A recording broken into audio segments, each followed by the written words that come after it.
Pakistan naval academy PNS Rahbar میں passing out parade کی تقریب کا انعقاد کیا گیا، جس میں chief of army staff field marshal Saeed Asim Munir تقریب کے مہمان خصوصی تھے۔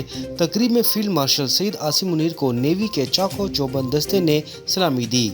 Pakistan naval academy PNS Rahbar میں پاسنگ آؤٹ پریڈ کی تقریب میں پاس آؤٹ ہونے والے کیڈٹ عبدالرحمان نے سورڈ آف آنر کا اعزاز حاصل کیا۔ ہائی کورٹ کے 5 ججز نے سپریم کورٹ میں ججز ٹرانسفر اینڈ سینیورٹی کیس کا فیصلہ چیلنج کر دیا۔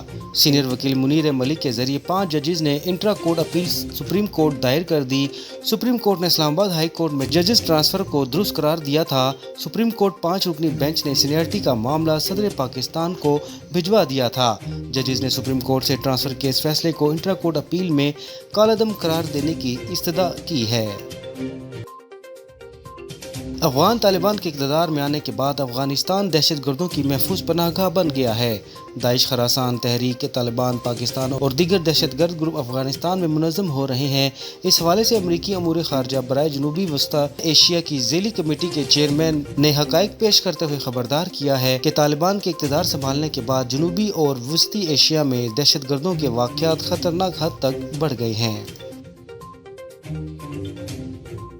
بھارت میں عالمی تحقیق اور سائنس کی ترقی کے دعوے مودی سرکار کی تقاریر تک محدود ہو کر رہ گئے ہیں، جبکہ زمینی حقیقت اس کے برعکس بدحالی اور مالی بحران کی عکاسی کر رہی ہے۔ الجزیرہ کی رپورٹ میں انکشاف کیا گیا ہے کہ سائنسی تحقیق اور ترقی کے لیے مخصوص حکومتی اسکیم وگیان دھارا محض ایک سیاسی ڈرامہ ہے۔